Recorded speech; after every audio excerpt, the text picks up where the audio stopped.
You've cut the sugar, you've been walking every day, and yet that stubborn ring of fat around your middle isn't moving while the rest of you looks and feels lighter. If that sounds familiar, here's what almost nobody explains clearly. That specific kind of fat may have less to do with what's on your plate and more to do with a hormone you can't see or feel: cortisol. And the real story here is stranger and more hopeful than the cortisol belly trend you've probably scrolled past on social media.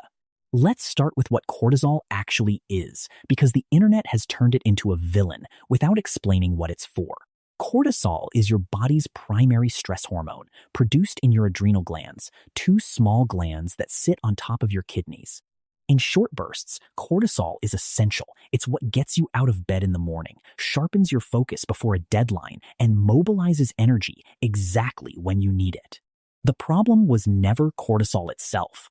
The problem is cortisol that never gets the signal to turn back off. Here's the mechanism, in plain terms.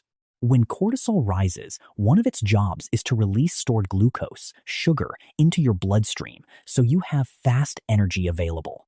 That makes sense if you're actually about to run from something, but if the threat is an overflowing inbox or a difficult phone call, that sugar has nowhere to go. So your pancreas responds by releasing insulin to clear it back out of your blood. Do this occasionally, and your body handles it without issue.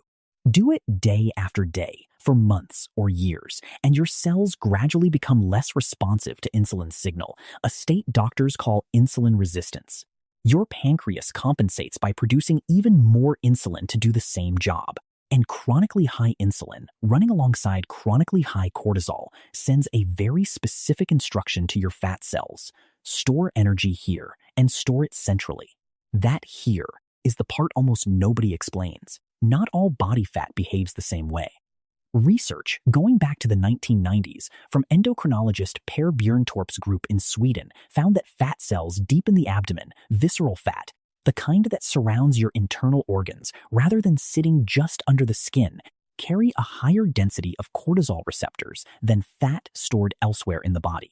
That means visceral fat is, quite literally, more sensitive to cortisol's signal to grow. It isn't that stress makes you gain weight in general. It's that stress preferentially directs fat storage toward this one specific location, which also happens to be the type of fat most strongly linked to heart disease and type 2 diabetes risk, because it sits close to your liver and releases inflammatory compounds directly into that circulation. Now, I want to be honest with you about where the cortisol belly trend online gets it wrong, because that's what this channel is built on. A lot of that content implies that simply lowering your cortisol will melt this fat away on its own, sometimes practically overnight. That is not what the evidence shows. The mechanism connecting cortisol to insulin resistance to visceral fat is real and well documented, but reversing years of that pattern takes the same fundamentals that support metabolic health generally. There is no supplement or breathing technique that bypasses that. If you'd rather have the accurate version of a story than the version that sells faster, subscribing means you'll get it delivered twice a week, no exceptions. There's one more piece of this that rarely gets mentioned: sleep. Cortisol follows a natural daily rhythm. It should peak shortly after waking and taper steadily through the evening. Researchers at the University of Chicago, led by Eve Van Cotter, have repeatedly shown that cutting sleep short disrupts this rhythm and directly reduces insulin sensitivity. In one controlled study, just 1 week of sleep, restricted to around 4 hours a night, measurably reduced participants' insulin sensitivity compared with a full night's sleep. In an earlier study from the same research group, healthy young men, limited to 4 hours of sleep for 6 consecutive nights, showed glucose and insulin responses similar to people in the early stages of diabetes. Poor sleep isn't simply a side effect of stress. It functions as an independent driver of the exact same insulin resistance pathway we just walked through. So what actually helps? Starting today, nothing here requires a specialist, and nothing here is a quick fix.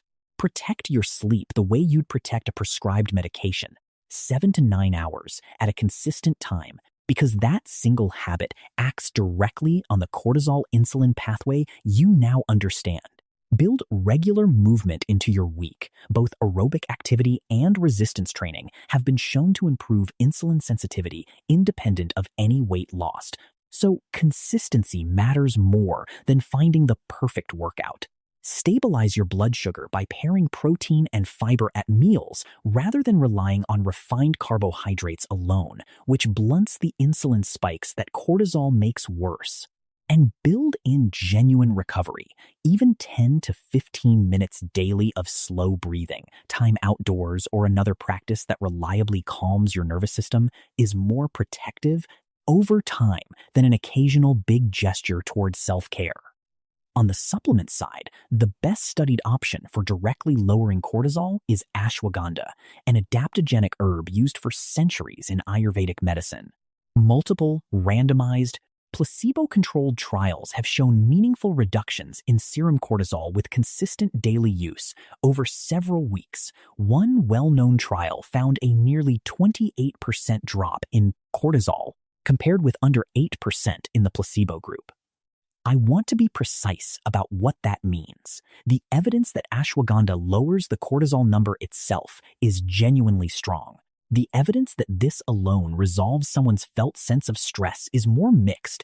A recent meta-analysis found consistent cortisol reduction, but no significant improvement on stress questionnaires. That's an honest gap worth knowing before you spend money on it. It's a reasonable option to layer on top of the fundamentals, not a replacement for them. Let's bring this together. The fat that won't move isn't a mystery, and it isn't a moral failing.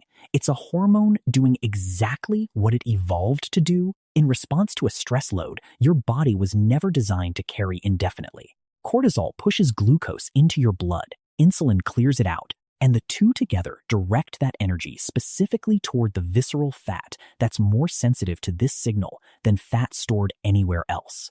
None of that gets fixed by a single supplement or a single week of good sleep, but sleep, movement, and blood sugar stability, sustained over months rather than days, work directly on the same pathway that got you here. That's genuinely good news. This isn't happening to you at random, and it responds to things you actually have some control over. A quick note, this video is for education, not diagnosis. If you're dealing with persistent weight changes, ongoing fatigue, or symptoms that concern you, please talk with your doctor, especially before starting any new supplement. Ashwagandha isn't appropriate for everyone, including some people on thyroid medication or during pregnancy. I've linked the exact formulation I'd look at in the description if you want it. Next time, we're looking at a fatty acid researchers only just labeled essential for the first time in over 90 years and what the evidence for it actually shows, honestly. I'll see you there.